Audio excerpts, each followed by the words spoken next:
The Adventures of Shamrock Jolnes by O. Henry. I am so fortunate as to count Shamrock Jolnes, the great New York detective, among my muster of friends. Jolnes is what is called the inside man of the city detective force. He is an expert in the use of the typewriter, and it is his duty, whenever there is a murder mystery to be solved, to sit at a desk telephone at headquarters and take down the messages of cranks who phone in their confessions to having committed the crime. But on certain off days when confessions are coming in slowly and 3 or 4 newspapers have run to earth as many different guilty persons, Jolnes will knock about the town with me, exhibiting, to my great delight and instruction, his marvelous powers of observation and deduction. The other day I dropped in at headquarters and found the great detective gazing thoughtfully at a string that was tied tightly around his little finger. "Good morning, what's up?" he said, without turning his head. "I'm glad to notice that you've had your house fitted up with electric lights at last." "Will you please tell me," I said in surprise, "how you knew that? I am sure that I never mentioned the fact to anyone, and the wiring was a rush order not completed until this morning." "Nothing easier," said Jolnes genially. "As you came in I caught the odor of the cigar you were smoking. I know an expensive cigar, and I know that not more than 3 men in New York can afford to smoke cigars and pay gas bills too at the present time. That was an easy one. But I am working just now on a little problem of my own." "Why have you that string on your finger?" I asked. "That's the problem," said Jolnes. "My wife tied that on this morning to remind me of something I was to send up to the house. Sit down, what's up, and excuse me for a few moments." The distinguished detective went to a wall telephone and stood with the receiver to his ear for probably 10 minutes. "Were you listening to a confession?" I asked, when he had returned to his chair. "Perhaps," said Jolnes with a smile, "it might be called something of the sort. To be frank with you, what's up, I've cut out the dope. I've been increasing the quantity for so long that morphine doesn't have much effect on me anymore. I've got to have something more powerful. That telephone I just went to is connected with a room in the Waldorf where there's an author's reading in progress. Now, to get at the solution of this string." After 5 minutes of silent pondering, Jolnes looked at me with a smile and nodded his head. "Wonderful man," I exclaimed. "Already?" "It is quite simple," he said, holding up his finger. "You see that knot? That is to prevent my forgetting. It is, therefore, a forget-me-not. A forget-me-not is a flower. It was a sack of flour that I was to send home." "Beautiful!" I could not help crying out in admiration. "Suppose we go out for a ramble," suggested Jolnes. "There is only one case of importance on hand just now. Old man McCarty, 104 years old, died from eating too many bananas. The evidence points so strongly to the mafia that the police have surrounded the 2nd Avenue Katzenjammer Gambrinus Club No. 2, and the capture of the assassin is only the matter of a few hours. The detective force has not yet been called on for assistance." Jolnes and I went out and up the street toward the corner, where we were to catch a surface car. Halfway up the block we met Rangelder, an acquaintance of ours who held a City Hall position. "Good morning, Rangelder," said Jolnes, halting. "Nice breakfast that was you had this morning." Always on the lookout for the detective's remarkable feats of deduction, I saw Jones's eye flash for an instant upon a long yellow splash on the shirt bosom and a smaller one upon the chin of Rangelder, both undoubtedly made by the yolk of an egg. "Oh, that is some of your detectiveness," said Rangelder, shaking all over with a smile. "Vell, I pet you trinks you any cigars all round. You cannot tell vot I half-eaten for breakfast." "Done," said Jolnes. "Sausage, pumpernickel, and coffee." Rangelder admitted the correctness of the surmise and paid the bet. When we had proceeded on our way, I said to Jolnes, "I thought you looked at the egg spilled on his chin and shirt front." "I did," said Jolnes. "That is where I began my deduction. Rangelder is a very economical, saving man. Yesterday eggs dropped in the market to 28 cents per dozen. Today they are quoted at 42. Rangelder ate eggs yesterday, and today he went back to his usual fare. A little thing like this isn't anything. What's up? It belongs to the primary arithmetic class. When we boarded the streetcar, we found the seats all occupied, principally by ladies. Jolnes and I stood on the rear platform. About the middle of the car there sat an elderly man with a short, gray beard, who looked to be the typical, well-dressed New Yorker. At successive corners, other ladies climbed aboard, and soon 3 or 4 of them were standing over the man, clinging to straps and glaring meaningly at the man who occupied the coveted seat. But he resolutely retained his place. "We New Yorkers," I remarked to Jolnes, "have about lost our manners, as far as the exercise of them in public goes." "Perhaps so," said Jolnes lightly, "but the man you evidently refer to happens to be a very chivalrous and courteous gentleman from old Virginia.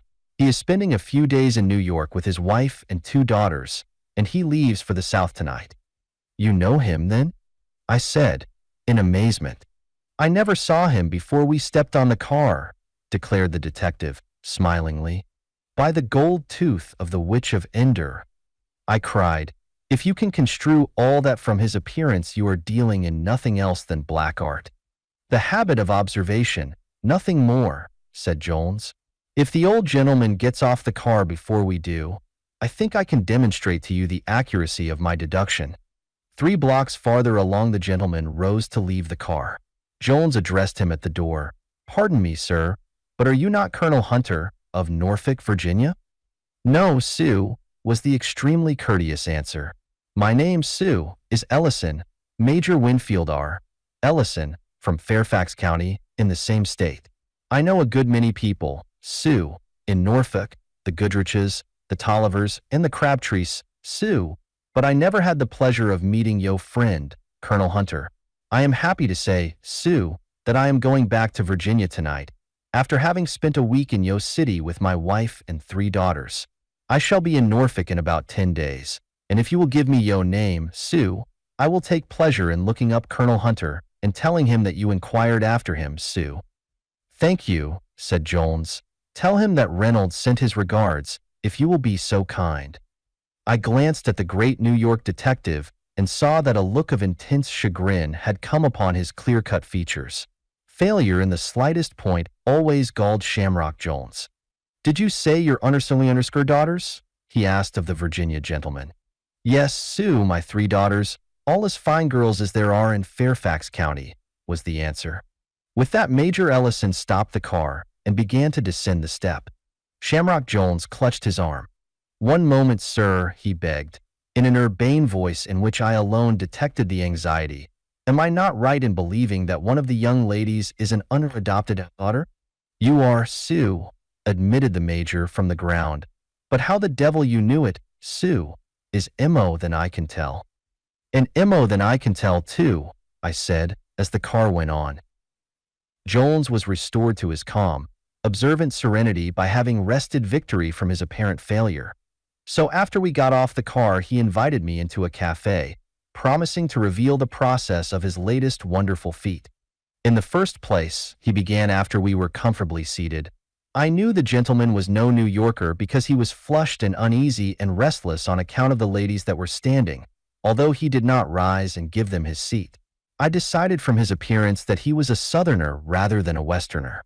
Next, I began to figure out his reason for not relinquishing his seat to a lady when he evidently felt strongly, but not overpoweringly, impelled to do so. I very quickly decided upon that.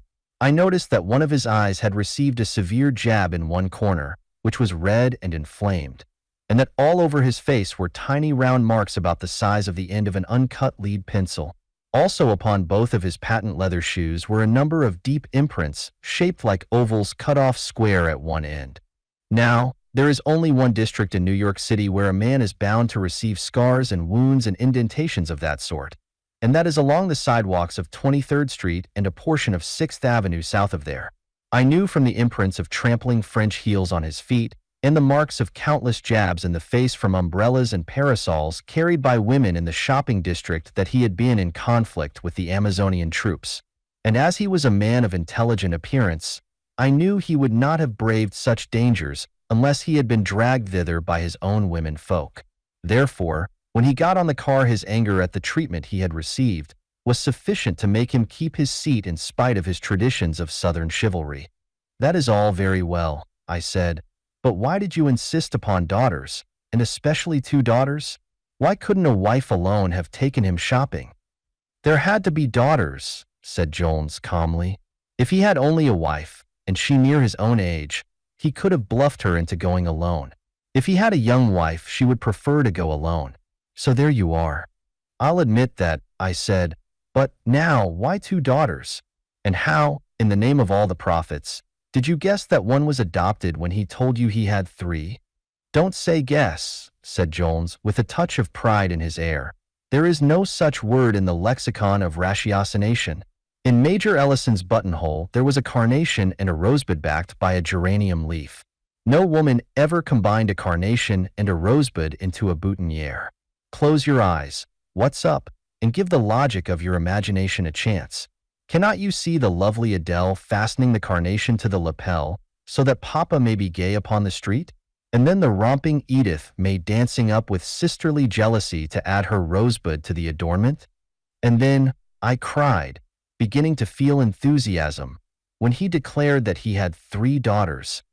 I could see, said Jolnes, one in the background who added no flower, and I knew that she must be adopted. I broke in. I give you every credit, but how did you know he was leaving for the South tonight? In his breast pocket, said the great detective, something large and oval made a protuberance.